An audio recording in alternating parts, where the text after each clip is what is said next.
What's going on, everyone? Jeremy here from the corner. We've got some sad news out of GameStop. The struggling video game franchise, store franchise, continues to circle the drain. Yesterday, or actually several days ago, somebody had sent me an email from GameStop announcing that they had laid off about a third of their senior management, or district managers, And I hadn't covered it at that exact moment because it was just kind of a screenshot just like this.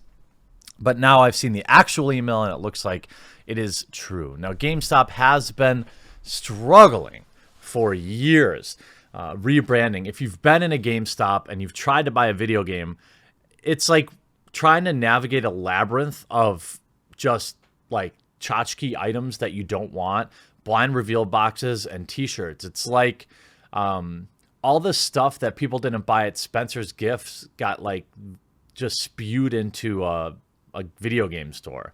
It's all just licensed junk. And the video games are like barely there, right? GameStop survives now basically, from what I understand it as, is when new consoles come out and exclusives. Like I have a GameStop exclusive up there. This Ghostbusters, actually no. Was that GameStop exclusive? I think it was. Or was that just from the Hasbro? Yeah, I think it was GameStop exclusive. So there's stuff like that, but you've got to negotiate those deals. And to be honest with you, you know, what benefit does Hasbro have to giving this type of deal to GameStop when they could just put it on their own website, or they could put it on Amazon, or whatever it is that they want? Before I get into this, probably maybe not the best video to remind people, but exclusivelygames.com is still here. We are 6 months old, covering all the daily video game news as well as op-eds. We have a thriving forum with thousands of members, thriving Discord with thousands of members. It is 100% apolitical video game and gaming news. Now, twice a year, we raise funds to cover the cost of our editor, our news desk, and to pay all the writers. I accept $0.00 from this website. It is entirely nonprofit. I have a long-term plan to make it more self-sustaining by growing the YouTube page, but for now, I'd ask that you, if you like the website, just use it. It's free, okay? If you want to help keep the site running, come pick up a t-shirt, throw $5 in the pot. There's only a few days left, and we're about halfway through, but we are falling a little bit behind.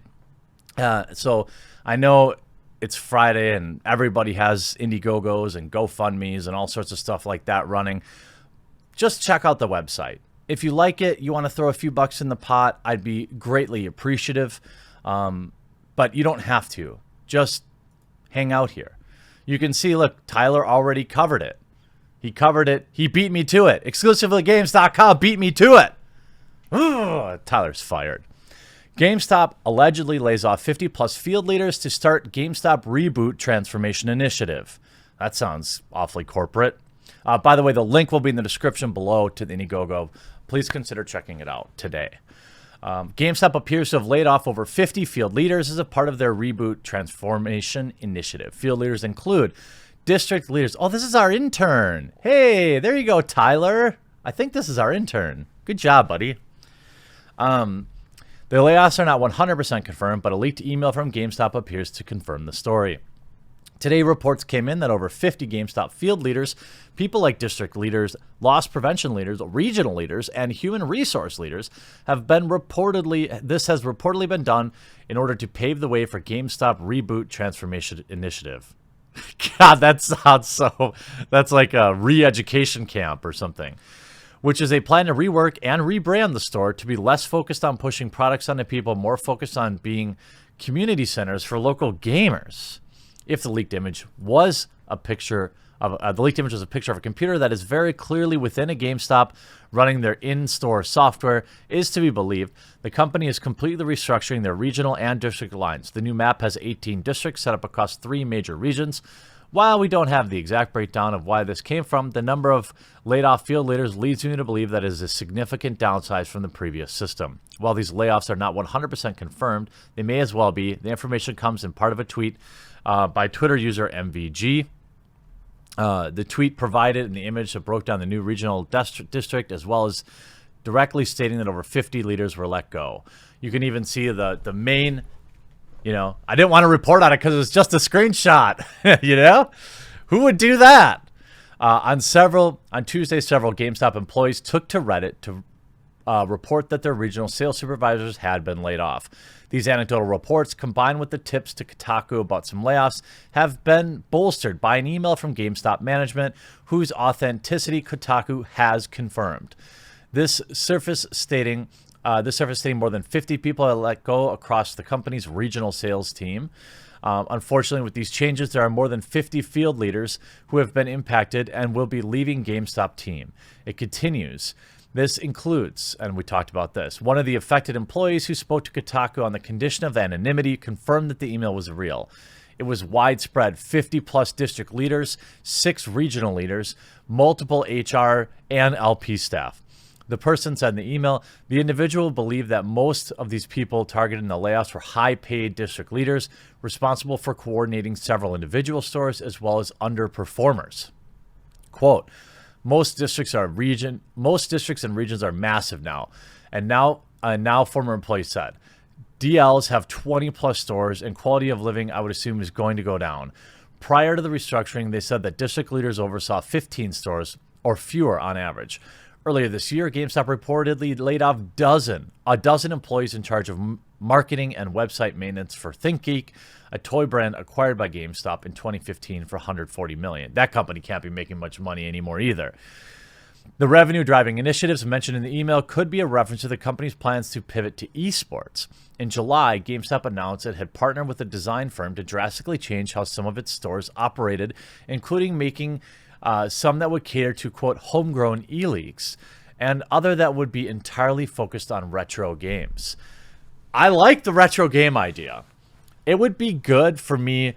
See, the interesting thing is GameStop is probably kicking themselves for all the NES games they bought for $1 back in the day and sold for $5 when nobody wanted them.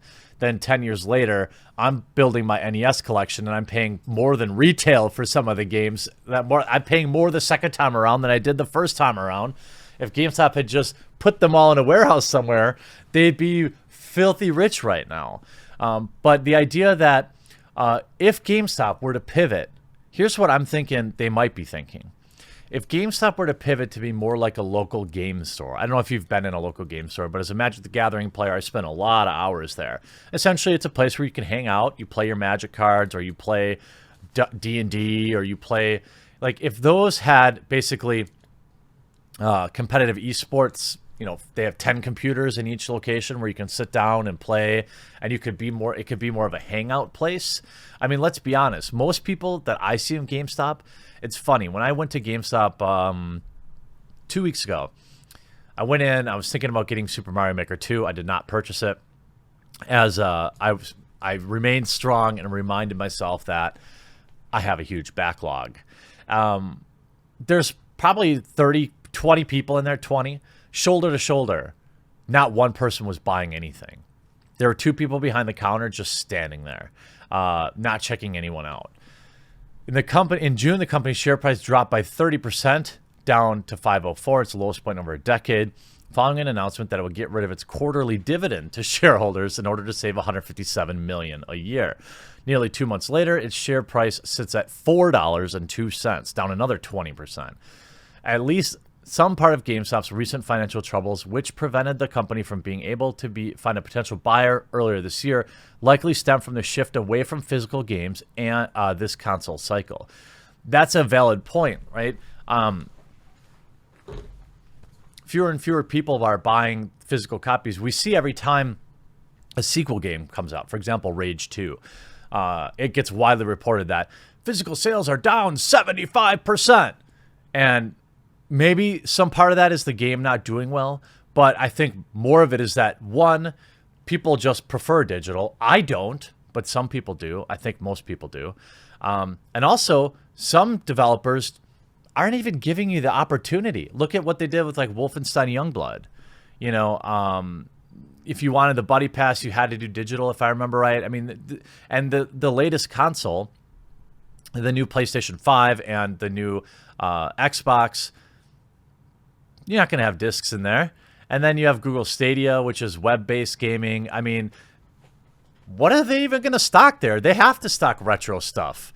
And in a June 4th earning call, CEO George Sherman reported that used game sales had dropped 20%. And earlier this week, Sony announced in its earnings call that for the first time ever, that digital sales had surpassed 50% of all games purchased for PS4 during the previous quarter. That is an important benchmark.